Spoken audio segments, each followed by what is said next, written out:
Pertanyaan, Assalamualaikum warahmatullahi wabarakatuh. Apakah benar Islam di Jawa Barat itu lebih dahulu daripada Islam di Jawa Tengah? Atas jawabannya kami sampaikan terima kasih. Wassalamualaikum warahmatullahi wabarakatuh. Baik, jawabannya bisa benar dan juga bisa salah. Karena zaman dahulu tidak ada Jawa Tengah, adanya hanya Jawa Kulon dan Jawa Wetan. Jadi seluruh pulau Jawa itu dari zaman dahulu dibagi menjadi dua, Jawa Kulon apa Jawa Wetan, Wong Kulon apa Wong Wetan begitu. Jadi sebutan Jawa Tengah itu adalah baru-baru saja. Oleh sebab itu, sebelum kita menjelaskan tentang fakta sejarah, mari kita awali dengan Islam pada awalnya, yaitu pada zaman Rasulullah SAW hingga Islam masuk ke Nusantara.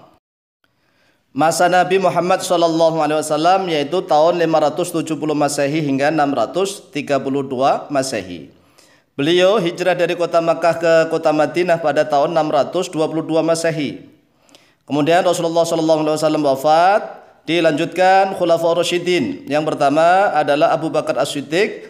Beliau memerintah pada tahun 632 Masehi hingga 634 Masehi. Dilanjutkan oleh Sayyiduna Umar bin Khattab, beliau memerintah pada tahun 634 Masehi hingga 644 Masehi. Dilanjutkan Sayyiduna Utsman bin Affan, beliau memerintah pada tahun 644 Masehi hingga 656 Masehi. Ini semuanya pusat pemerintahan ibu kota adalah di kota Madinah Al-Munawwarah. Kemudian dilanjutkan oleh Sayyidina Ali bin Abi Thalib memindahkan pusat ibu kota ke Kufah, ya, daerah sekarang Irak, ikut daerah Irak Kufah pada tahun 656 Masehi hingga 661 Masehi. Selanjutnya Daulah Bani Umayyah yang pertama yang berpusat di Damaskus, yaitu pada tahun 661 Masehi hingga tahun 750 Masehi. Setelah hancur, dilanjutkan Daulah Bani Umayyah yang berada di Andalus, Spanyol, tepatnya di Cordoba. Cordoba itu kalau dalam bahasa Arabnya adalah Qurtubi, yaitu pada tahun 750 Masehi hingga tahun 929 Masehi.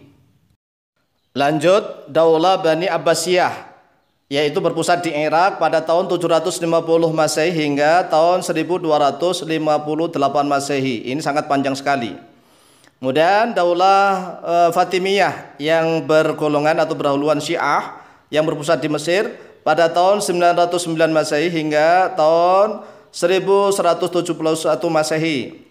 Kemudian Islam di Nusantara ini sudah, yaitu di Cempa, Biren, Aceh pada tahun 154 Hijriah. Ini adalah 4 tahun setelah lahirnya Imam Syafi'i, ya kan. Imam Syafi'i kan lahir tahun 150 Hijriah.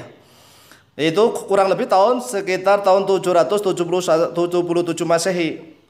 Kemudian Kesultanan Perlak di Aceh juga pada tahun 840 Masehi hingga tahun 956 Masehi.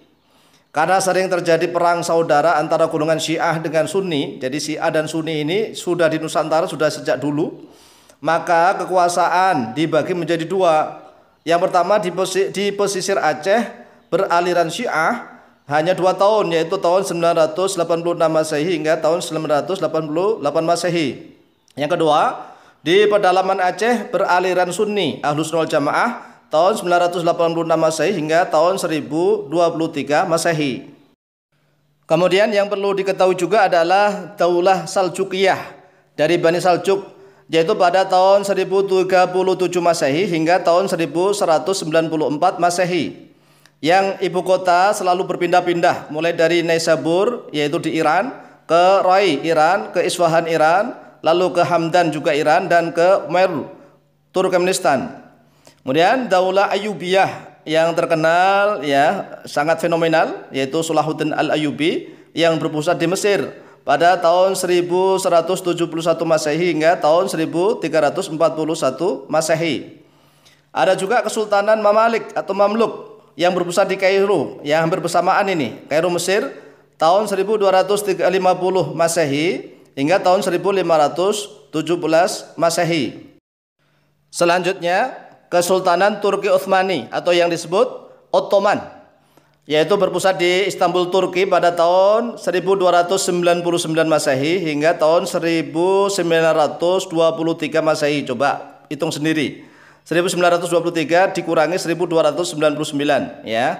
Kurang lebih berapa ini? Hampir 600-700-an tahun. Tetapi di masa pemerintahan pernah mengalami interregnum Turki, yaitu masa kekosongan kekuasaan pada tahun 1369 Masehi. Maka berdirilah Daulah Timuriyah yang didirikan oleh seorang panglima perang bernama Timur Leng pada tahun 1370 Masehi hingga tahun 1507 Masehi.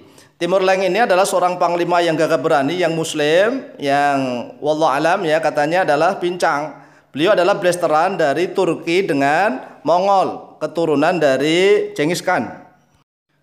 Karena sering dikatakan bahwa Islam masuk ke Indonesia, ke Nusantara itu dibawa oleh para pedagang dari Gujarat, India, maka kita perhatikan bahwa Islam yang masuk di India itu lebih dahuluan masuk ke Aceh.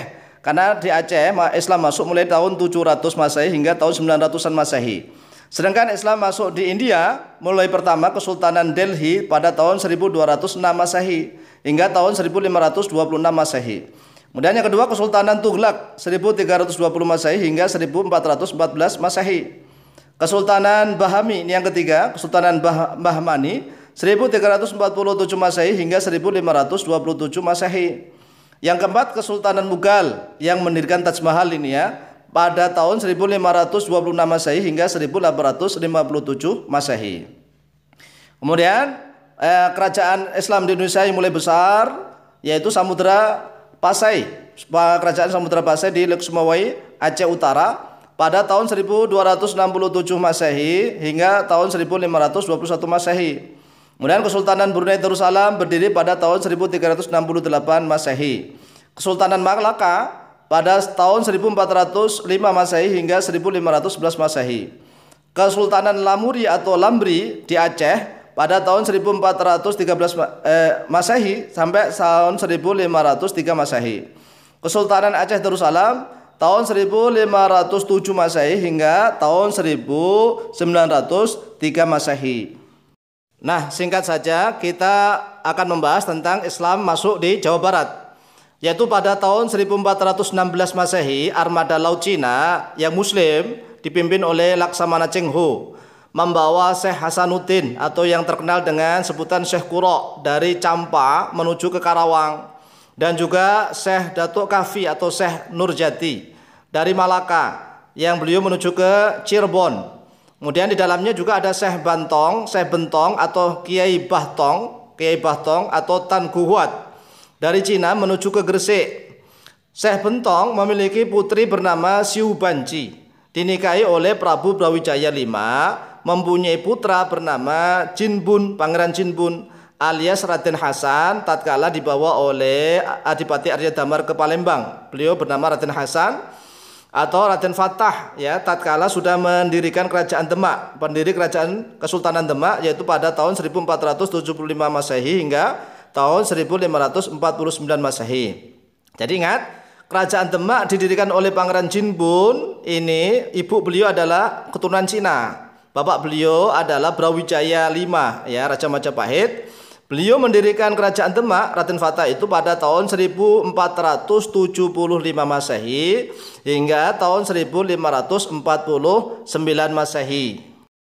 Kembali lagi ke Jawa Barat, yaitu Syah Bandar Pelabuhan Cirebon yang bernama Ki Gedeng Manguntapa memiliki putri bernama Nyi Subang Larang yang belajar ilmu agama Islam kepada Syekh Kuro di Karawang dan juga Syekh Nurjati. Nyi Subang Larang dinikahi oleh Prabu Siliwangi, putra Prabu Angga Larang. Prabu Siliwangi ini tatkala masih muda terkenal dengan sebutan Pangeran Pamanarasa. Kemudian Nyi Subang Larang memiliki 3 anak, yaitu bernikah dengan Prabu Siliwangi. Berarti ini adalah anaknya Prabu Siliwangi. Yang pertama Raden Walangsungsang. Raden Walangsungsang yang kelak akan bergelar Prabu Cakrabuana, pendiri Kesultanan Cirebon, yaitu pada tahun 1430 Masehi hingga 1677 Masehi. Kalau dilihat dari berdirinya ini 1430 Masehi ini adalah lebih dahulu daripada berdirinya Kerajaan Demak, karena Kerajaan Demak berdiri pada tahun 1475 Masehi hingga berjarak 45 tahun ya, duluan Cirebon. kurang lebih 45 tahun. 45 tahun itu ya hampir STW ya, setengah tua, maksudnya adalah usia manusia. Ya usia manusia yang rata-rata matang itu kan 40 sampai 45 tahun. Kemudian putra yang kedua, putranya Prabu Siliwangi dengan Nyi Subang Larang adalah Nyi Rara Santang. Nyi Rara Santang ini tatkala menunaikan ibadah haji, kemudian beliau dinikahi oleh Syarif Abdullah Umdatuddin dari Mesir. Beliau memiliki putra yang bernama Syarif Hidayatullah. Syarif Hidayatullah ini nanti akan menjadi Sultan Cirebon yang terkenal dengan sebutan Sunan Gunung Jati, yang beliau berkuasa pada tahun 1479 Masehi hingga tahun 1568 Masehi setelah berdirinya Kerajaan Demak, ya dikukuhkan berarti Kesultanan Cirebon. Kan Demak sekali lagi tahun 1475, sedangkan yang ini yang Sunan Gunung Jati tahun 1479, berarti jarak 4 tahun saja. Kemudian putra yang ketiga dari Nyi Subang Larang dengan Prabu Siliwangi yaitu Raden Kian Santang atau yang terkenal dengan Raden Sangara atau Syekh atau Sunan Rahmat. Jadi dari ketiga putranya Prabu Siliwangi inilah Islam menyebar di hampir seluruh bumi Jawa bagian kulon, Jawa Kulon. Dari kisah sejarah yang terang benderang yang sudah cetha terwelo-welo begini, Nyi Subang Larang itu adalah seorang wanita muslimah, murid kesayangannya Syekh Qura dan Syekh Nurjati. Sedangkan wanita muslimah itu para ulama muslim telah sepakat tidak boleh, haram menikah dengan lelaki non muslim. Sehingga ini jelas sekali bahwa Prabu Siliwangi itu saat menikahi Nyi Subang Larang beliau masuk Islam, tetapi Islamnya disembunyikan. Kenapa? Kalau seandainya belum nggak masuk Islam, ya berani matilah, karena mempertahankan kesucian, mempertahankan akidah. Oleh sebab itu sekali lagi bahwa Nyi Subang Larang nggak mungkin dinikahi oleh Prabu Siliwangi yang masih dalam keadaan non muslim. Tapi kalau seandainya lelaki muslim menikah dengan wanita non muslim, itu baru ulama berbeda pendapat. Kalau lelakinya yang muslim loh ya, kalau wanitanya non muslim maka banyak ulama yang berbeda pendapat. Tetapi kalau wanitanya yang muslimah, para ulama sepakat nggak boleh menikah dengan non muslim. Kemudian tambahan, di Desa Leran, Kecamatan Manyar, Kabupaten Gresik, Jawa Timur, telah ditemukan nisan kuburan muslimah yang bertulis huruf Arab bergaya Kufi bernama Fatimah binti Maimun, tertulis 7 Rajab 475 Hijriah. 7 Rajab 475 Hijriah. Atau kalau diteliti bertepatan dengan tanggal 2 Desember tahun 1082 Masehi. 1082 Masehi ini jauh sekali sebelum Majapahit berdiri, karena Majapahit berdiri itu pada tahun 1293. Jadi kurang lebih ya hampir 200-150-an lah tahun ini sudah ada Islam menyebar di Jawa bagian wetan, yaitu Jawa Timur. Kemudian di Lumajang Jawa Timur ditemukan juga jejak penyebaran agama Islam pada masa awal berdirinya Kerajaan Majapahit, yaitu pada tahun 1293 Masehi. Majapahit berdiri sampai tahun 1527 Masehi. Penyebaran Islamnya dibawa oleh Syekh Abdurrahman Asy-Syaibani, yaitu ulama dari Persia, Iran. Wallahu ta'ala a'lamu bishawab.